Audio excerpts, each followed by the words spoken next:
Bon, alors, aujourd'hui, parlons un peu de Petit Pois. C'est ce nouveau jeu de cartes qui vient de sortir chez Blam. Oui, On nous a promis un truc malin, rapide, addictif même. Donc, on a voulu vérifier ça dans notre article. oui, et juste pour rappel, hein, comme on l'a bien précisé dans notre publication, le jeu il nous a été offert par l'éditeur. Absolument, Mais bon, ça change rien à notre analyse, évidemment. On s'est vraiment concentré sur les forces et puis, bon, aussi les faiblesses du jeu, quoi. bien sûr. L'objectivité avant tout. Alors, qu'est-ce qu'on a découvert sur ce jeu de défausse tout coloré? Est-ce qu'il est vraiment si astucieux? On va décortiquer un peu les mécanismes, l'univers, d'après notre expérience. Mhm. On va voir comment il mélange en fait des mécaniques assez connues, genre la montée-descente, les cartes cachées, les combos. Ah oui, Et puis, on va voir comment il se compare à des jeux comme Skyjo, par exemple. Surtout avec ce système de score inversé, tu sais, où c'est le plus petit total qui l'emporte. ok. Alors, le cœur du jeu, comment ça marche? C'est jouer des cartes sur deux piles, c'est ça? Soit en montant, soit en descendant. Exactement. Il y a une carte up and down qui dit dans quel sens on doit aller pour chaque pile. D'accord. Mais le petit truc intéressant, c'est qu'on peut piocher une carte spéciale pour changer cette direction. Ah, pour gêner les autres, j'imagine. Bah oui, ça peut complètement bloquer quelqu'un ou t'arranger toi, quoi. Ça ajoute une petite dimension tactique sympa. Pas mal. Et ce qui les distingue, tu disais, c'est pas juste de vider sa main. Non, voilà. C'est pas seulement ça. On a aussi 4 cartes posées devant soi, 2 qu'on voit et 2 qui sont cachées au début. Ah oui, d'accord. Il faut réussir à jouer ces cartes, ou au moins à révéler les cachés. La manche s'arrête dès que quelqu'un a vidé soit sa main, soit cette rangée de 4 cartes. Ah, ok, donc faut choisir sa stratégie. Vider la main ou la ranger. Le premier qui y arrive arrête la manche. C'est ça, mais attention au timing. Oui, parce qu'il y a ce pari final, c'est ça. Le truc un peu risqué. Exactement, C'est le moment où ça devient tendu. si tu décides d'arrêter la manche. Oui. Mais qu'un autre joueur, au final, a moins de points que toi dans sa zone restante, que ce soit sa main ou sa rangée, eh ben ton score de pénalité il double. Ah ouais, quand même. Donc faut être sûr de son coup, voilà. Par contre, si tu réussis, si personne fait mieux que toi, là c'est le jackpot. 0 point. 0 point, le score parfait.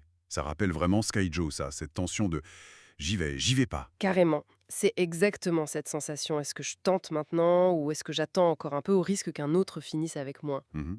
Et il y a aussi des combos, j'ai cru comprendre. Oui, c'est la petite touche en plus. Si tu joues une carte de la même couleur que la précédente sur une des piles, Ok. tu as le droit soit de rejouer immédiatement une autre carte, soit de retourner une de tes cartes qui était cachée devant toi.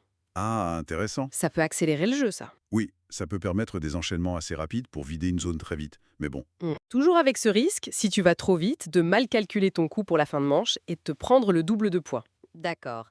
Donc pour résumer les mécaniques, des fausses, un peu comme The Game, un côté mémoire bluff avec les cartes cachées et des combos pour le dynamisme. C'est un bon résumé, oui? C'est facile à apprendre, mais il y a quand même une petite profondeur tactique pour optimiser ses coups, savoir quand arrêter, etc. Et niveau look, matériel, ça donne quoi? Alors, c'est une toute petite boîte, format poche, hyper pratique à emporter. Oui, ça c'est bien. Les cartes sont illustrées par Clément Hérault. C'est des petits pois souriants, très colorés, assez joyeux. C'est fonctionnel, très lisible, fonctionnel, ok. Mais ça manque peut-être un peu de personnalité? Disons que le style est minimaliste. L'univers narratif, il est quasi inexistant, quoi. Hmm. C'est efficace, mais oui, ça peut ne pas plaire à tout le monde. Certains préfèrent des thèmes plus forts. Mais bon, la qualité matérielle est bonne et le format poche, c'est vraiment un plus. Et la rejouabilité? On a envie d'en refaire une après la première partie? Ah oui, carrément, les parties sont super courtes, genre 15 minutes, donc ça appelle direct la revanche. Parfait pour ça. Et puis le hasard de la pioche fait que chaque partie est différente. C'est accessible, de 8 ans ça passe bien. Ok.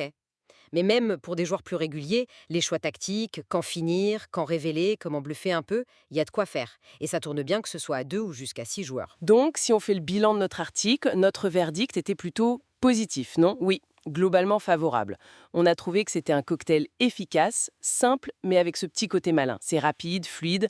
On avait mis 4 étoiles sur 5, je crois. c'est ça, un bon petit jeu. Après, faut nuancer. Il réinvente pas la roue, hein. On sent des inspirations, comme on disait, de The Game, peut-être un peu C'est qui prend, et surtout Skyjo. Oui, les influences sont claires. Du coup, les joueurs très experts le trouveront peut-être un peu léger. Mais pour les familles, les joueurs occasionnels, c'est vraiment une réussite, je pense.